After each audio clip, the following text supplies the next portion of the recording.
This program is brought to you by Western Union. Walang palya ang padala.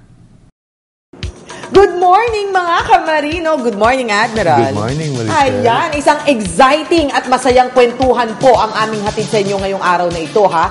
Kaya naman, be sure na nakatuto kayo sa mga telebisyon at I'm sure na magiging enjoy kayo.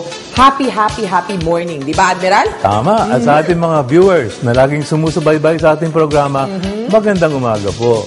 Alam niyo po na gusto namin na tuwing manonood kayo ng Yan ang Marino, hindi lamang kayo makakapulot ng aral, kundi makaka-relate din kayo. Ayan, makaka-relate kayo. Ay, kung nakikita niyo istorya dito, mararamdaman niyo rin. Ganun yun di ba? Tulad na lamang po sa aming masayang pagbisita ng Yan ang Marino Ibaka Caravan na talaga namang go na go ang ating mga kamarino. Kakukulit pala ng mga marino, Admiral. Makulit yan. At sa mga ginawa po naming palaro ay talaga namang enjoy at tuwang-tuwa sila sa mga papremyong hatid namin at ipinamigay natin. Siyempre, hindi pa rin nagpaawat na ipakita ang kanilang talento sa pagkanta. Ikaw din, sir, meron kang hidden talent. Wala. Hidden na talaga, hidden. I-hide na lang ba? I-hide na lang. Sige. Sa galing ng Pilipinong magdaragat, iba't ibang lahi ang nais na sila'y magkatrabaho. Kaya pinaunlakan ng Maritime Academy of Asia and the Pacific ang delegado mula sa Nigerian Maritime Administration and Safety Agency na bumisita sa prestigyong akademya. Siyempre, kayo yun. Kamakailan yan. Ikaw na yun, sir. Diba, Aba Admiral, ha? Mukhang may bit-bit na magandang balita yan sa ating mga kamarino, ha? Tama. Yan ang dapat nating abangan. Kaya kung ano mga hinihintay pa natin, wag na lang magpaiwan. Simulan na natin ating exciting na paglalayag. All aboard dito sa Yan ang Marino!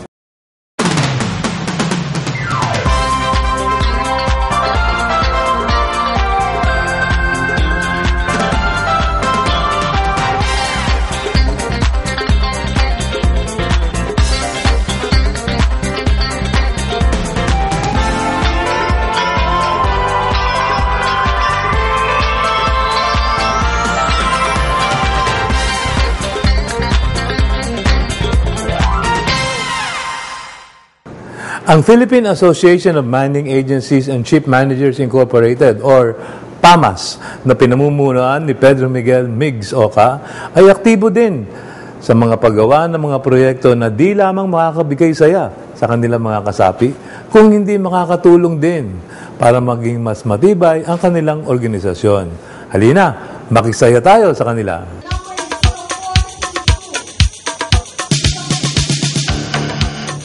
Mainit na ang bulahan nang dumating kami sa Convention Hall ng Associated Marine Officers and Seamen's Union of the Philippines para dumalo sa Bingo Marino 2013.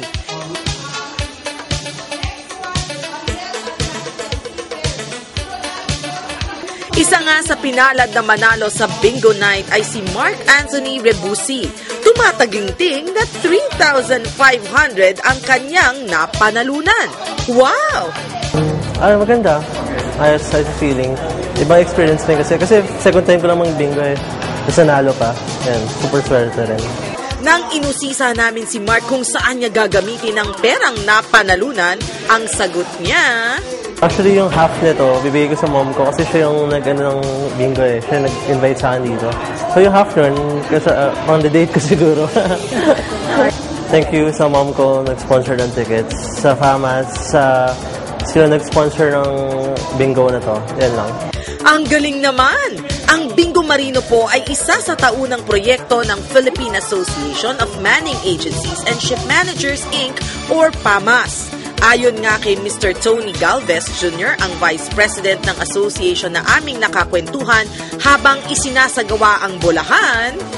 Isa sa mga objective namin ay una sa lahat bigyan ng kasiyahan ng ating marinong Pilipino, lalo na yung nandito sa bakasyon. Dagdag pa niya? Pero ang mas malalim na dahilan kung bakit namin ginagawa ito ay para makapag put up kami ng funds para sa mga projects ng PAMAS. Bilang isa sa kumakatawan sa pandaigdigang representasyon ng marino sa buong mundo, I think we have about 30% representations in the maritime industry as a whole. Siyempre, gusto nating maging matagumpay at maging tuloy-tuloy ang pananatili natin sa industriya because isa ito sa mga nakapagbibigay ng pagbabago sa buhay nating mga Pilipino. Para saan naman kaya ang makakalap na pera? Well, isa sa mga nakapending namin project ay yung Adapt a School program na kung saan ay mag-a-adapt kami ng isang class, at mabigyan namin sila ng ayuda, mabigyan namin sila ng suporta para sa ikabubuti ng mga estudyante, especially those students that are underprivileged. Nakikipagtulungan din daw ang PAMAS sa iba pang organisasyon tulad ng Joint Manning Group para maisulong ang mga pangangailangan ng maritime industry.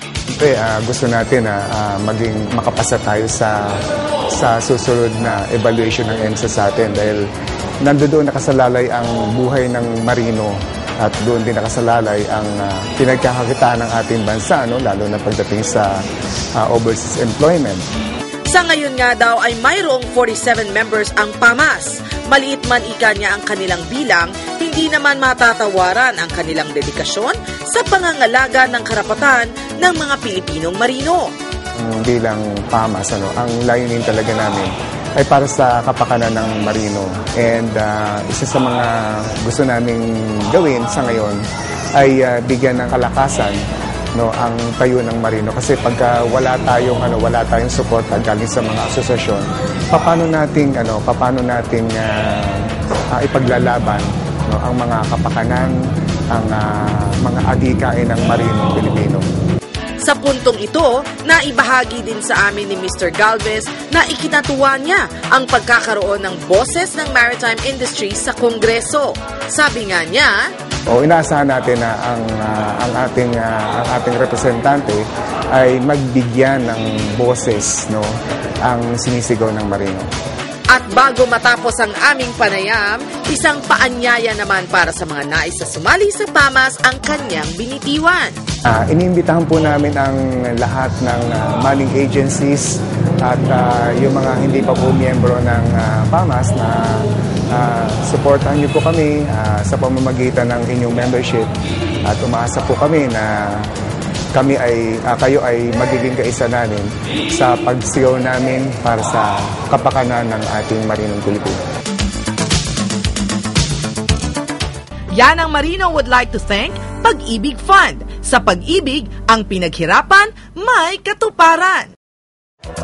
Isang masayang Yanang Marino Ibaka Caravan na naman ang aming inihatid sa magigiting nating mga kamarino.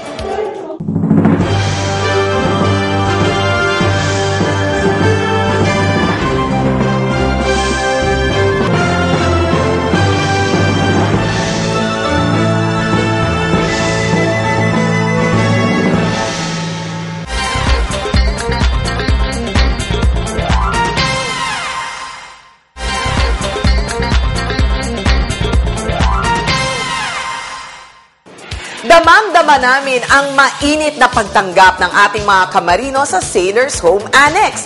Nang kami po ay bumisita sa kanila para maghatid ng tuwa at saya. Halina't silipin natin ang kakulitan ng ating mga kamarino.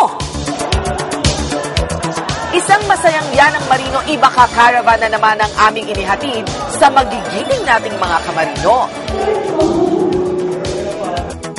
Sa registration pa lang, hindi na magkamayaw ang ating mga kamarino. Naku, mukhang excited talaga sila sa ating caravan. Umpisa pa lamang ng ating programa, nagpamigay na kaagad ng walang palyang padala na Western Union ng papremyo. Ang unang makapagbigay ng Western Union Gold Card, panalo. Simple lang, di ba? Makuha ko yung reward po dito sa card. Tapos nakakadali din po yung transaction. Libre lang po ito, tapos lifetime mo siya magagamit. Tutuan natin ng gold. Siyempre, hindi rin papaawat ang ating mga seafarers sa pag-showcase ng kanilang talento sa pagkanta. Kaya nagkaroon kami ng isang mini singing contest na nagbigay aliw sa lahat. Paint my love, you should paint my love. It's the picture of thousand sunsets. Mayroong kumanta ng sarili niyang komposisyon na hango sa buhay ng isang marino na talaga namang nadama ng mga manunood. Sa bangkang papel na ito ay sinulat ko, pangyayari sa akin dito, ayoko nang malaman niyo ang paghihirap at lungkot ng mag-isa. Diyos ko, tulungan niyo po ako, isagwan ang bangkang papel ng buhay ng marino. Tagalog version naman ng Mr. Lonely ang kinanta ng isang contestant na kahit Ingles ang lyrics ay Tagalog niya itong kinanta. Aba, naghatid naman na talagang ikinatuwa ng lahat.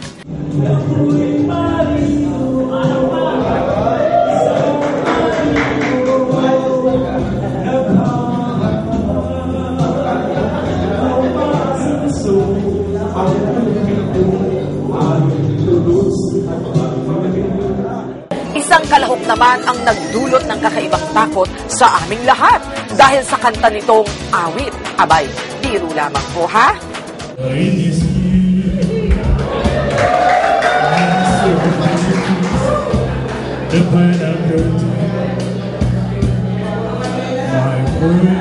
Pahirapan naman sa pagpili ng mananalo. Nakakabinging palakpakan at hiyawan ang pumuno sa Sailor's Home Annex. And the winner is...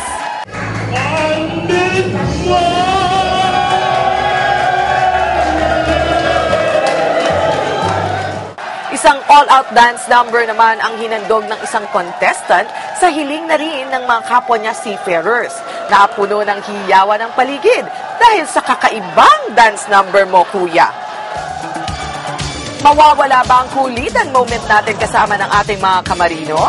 Siyempre hindi, no? Isang kiss naman dyan. Yan ang sigaw ng isang pilyong mandaragat. At para matigil ang kaguluhan, asya, paunlakan na nga. Isa, dalawa, taklo. Sa huli, isang masayang yanang marino Ibaka Caravan na naman ang aming naihandog sa ating mga bagong bayani sa tulong ng aming mga kaibigan mula sa Western Union at sa suporta ng AMUSUC. Hanggang sa muli! Kapag ang Pilipino ay may hawak ng certificate issued ng Marina, talagang quality itong seafarer na ito.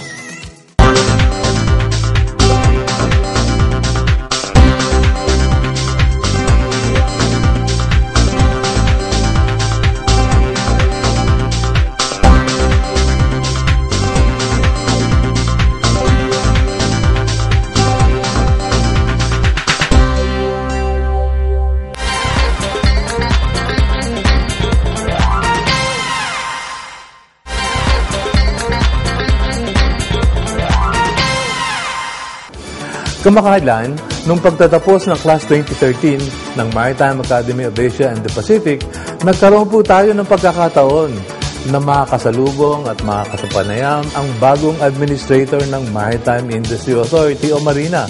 Walang iba kundi si Dr. Maximo Mejia Jr. Halina, samahan niyo kaming kilalanin itong dalubhasang chief na ito.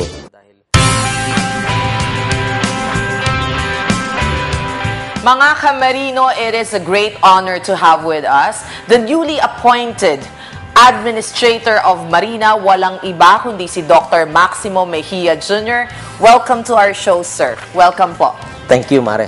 Yan, okay. Mas gusto naming makilala ang bagong administrator sa personal muna niyang buhay. Okay, sir, saan po kayo nanggaling na probinsya?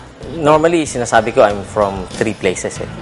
Ako po'y ipinanganak at lumaki sa Quezon City. So, tubong Quezon City po tayo. Pero ang ama ko po ay galing sa Concepcion, Tarlac. At ang akin namang ina ay galing sa Tubod, Lanao del Norte. Kayo po ay pumasok sa PMA at the age of 19, agad-agad, pinadala kagad kayo sa Amerika. From PMA, pinadala po kami sa US Naval Academy sa Annapolis, Maryland. So, from the age nga po of 19, ika nga, ang buhay natin, dagat na po. So, from that time, ang ginawa po natin, sumasakay ng barko, nagte-training na, aside from classes po natin, and pagbalik po sa Pilipinas from the Naval Academy, pagka-graduate, diretso po tayo sa Philippine Navy. Nung natapos na po yung first tour ko sa barko sa Philippine Navy, medyo may napansin ako mga ibang barko na kakaibang kulay, puti imbis na gray. Yung pala yung mga barko ng Coast Guard na siyang isang unit din ng Philippine Navy. So nag-request po ako, sabi ko, pwede ba yung susunod ko na barko sa Philippine Coast Guard naman? Alright. Alam nyo mga kamarino nagturo rin po sa ibang bansa ang ating administrator. Tell us something about that, sir. Ano naman po yung pagtuturo ninyo, yung experience nyo doon? Yung World Maritime University, kinontak po ako at in-encourage ako na, ininganyo ako na mag-apply ka dito. Merong isang position para sa isang professor na kailangan namin more or less katulad mo . So for the last 15 years, 14 and a half years, tuturo po tayo sa World Maritime University. Nag-iisang Pilipino na professor po doon. So kahit paano, naitataguyod po natin yung watawat ng Pilipinas. Ang World Maritime University po, maitatanong nyo, isang United Nations institution po ito. So ang staff and ang faculty halo-halo. Ano ho yung difference, no? From being, sabi nga natin, yung nagbobomba, no? Yun ang diferensya sa pagiging Coast Guard, no? Pero yung sa pagtuturo, no? Medyo iba ho yun sa actual na nangyayari, sa practical na nangyayari. So, paano nyo po ma-relate yung pagtuturo sa practical naman? Kasama po kasing sa curriculum namin sa World Maritime University, ang tingnan yung mga experience ng iba't ibang bansa. And hindi po natin maiwasan naman yan dahil ang ating mga estudyante galing sa iba't ibang bansa. So pagka nagdi-discuss po sa classroom, lumalabas yung mga kani-kanilang mga problema at napapag-alaman natin na, uy, ikaw pala may ganyang problema, kami rin may problema na ganyan. Paano niyo inayos yung problema niyan? Gantong ginawa namin. Sabi nung isa, gantong ginawa namin. So, aside from teaching, sa totoo po, may natututo po ako. Ito pong trabaho sa Marina ngayon, talagang napaka-interesting and exciting naman po para sa akin. Coming from the classroom and also with knowledge and some experience sa mga problema sa ibang bansa, na nakikita ko marami tayong maaaring ayusin dito. We're so happy that meron hong isang napaka-eksperyensadong tao na hahawak ngayon ng Marina. Okay, sir, alam po natin na itong problema natin, no, sa Maritima, lalong-lalo na sa EMSA. No? Yung audit dito, malapit na po yan, October 2013. Medyo hindi ho tayo pinalad nung nakaraang audit at medyo bumagsak tayo at nanganganib po ang 80,000 Filipinos na maaring hindi makasakay sa mga European vessels. So ano po ang ginagawa ng Marina para dito? Ano po ang Marina hindi po nag-iisa dito. Pero ang Marina ang nagko-coordinate po ng efforts. Kasama po natin ang mga partner agencies natin dyan, tulad po ng PRC, ng CHED, ng PESDA, ng DOH at ng NTC. Pero ang mai-report ko naman po, ang maganda ay talagang masasabi ko talaga na nagtatrabaho po itong mga agency na ito in a cohesive manner para po i-address natin yung mga problema sa ating compliance with STCW. Ang pinakamalaking trabaho po ngayon between today and October ay mapakita po na ang ating National Quality Standard System ay gumagana. Nag-i-schedule na po tayo ng mga monitoring exercises sa iba't ibang mga eskwela. And ano po ang objective ng quality standard system na yun? Mag-guarantee, hindi lang po para sa mga Europeo, kundi sa buong mundo, na kapag ang Pilipino ay may hawak ng certificate issued ng Marina, talagang quality itong seafarer na ito. Yun po ang sinasaad noon.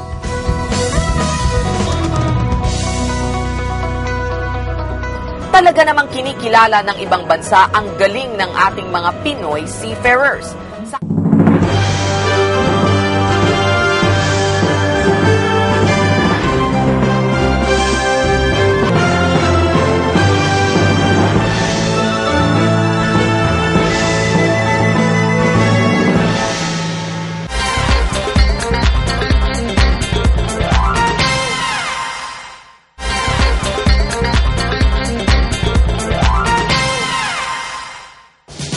Nakapanayam din namin ang pinuno ng delegado mula sa Nigerian Maritime Administration and Safety Agency. Walang duda na bilib sila sa galing ng Pinoy seafarer. Kaya naman samahan nyo kami nang alamin namin ang mga dahilan ng kanilang pagbisita sa Maritime Academy of Asia and the Pacific. Talaga namang kinikilala ng ibang bansa ang galing ng ating mga Pinoy seafarers.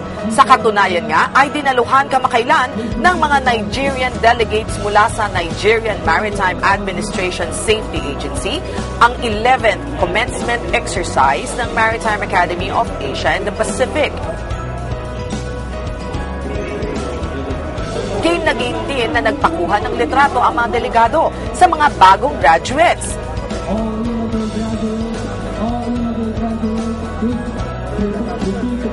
Hindi naman kami nag-aksaya ng panahon na alamin ang pakay ng grupo sa kilalang academy. Binaunlakan naman kami ni Mr. Felix Bob Nabena, ang Special Assistant to the Director General ng Nigerian Maritime Administration and Safety Agency ng isang interview. What is your mission, sir, here in the Philippines?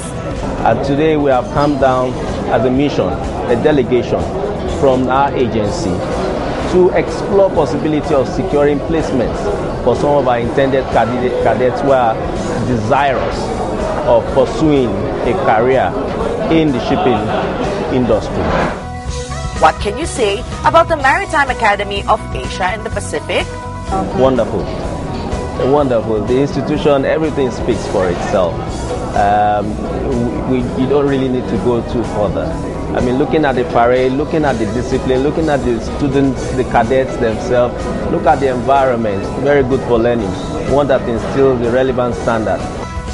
When asked about their impression regarding the world's biggest union of seafarers, the Associated Marine Officers and Seamen's Union of the Philippines, the strong pillar and basis for the existence of this institution. It's something that is very, very commendable, which I think one will struggle to enhance that relationship with our own counterpart back in Nigeria. His warm message to the class of 2013. First of all, let me congratulate the graduates in today's ceremony, comprised of about 330 midship men and young men and women. Indeed, it's been a very exciting experience. Filipino seafarers, undoubtedly the best in the seafaring world. To encourage them to continue to excel in the good work they are doing all over the world. Filipinos, seafarers all over the world has a very high reputation. Marichelle Yao would like to thank Dr. Almon Derla of La Estetica, Tomas Morato Branch, with hotline 332-8604.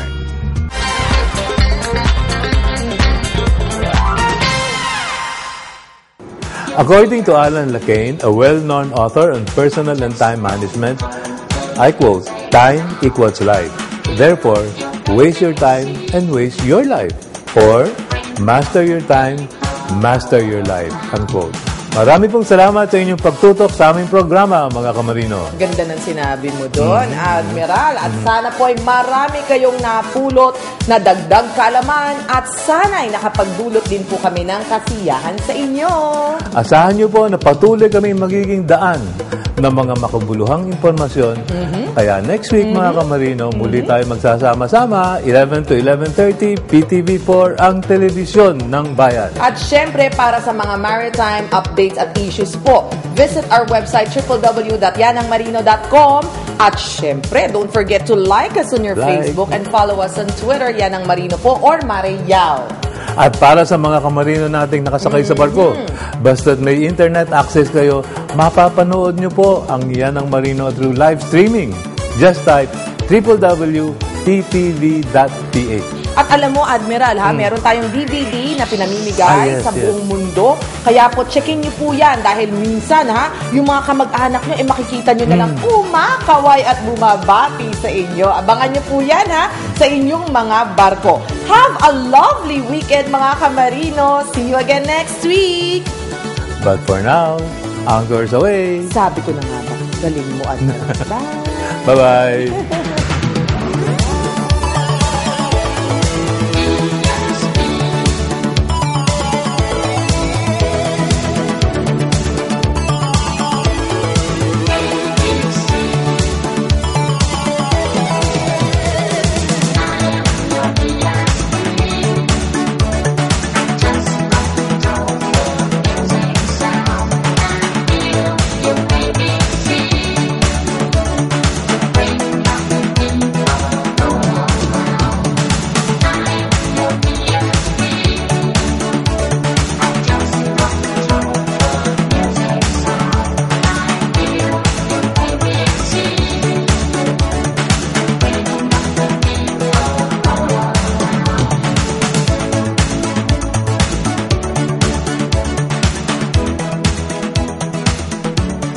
This program was brought to you by Western Union. Walang palya ang padala.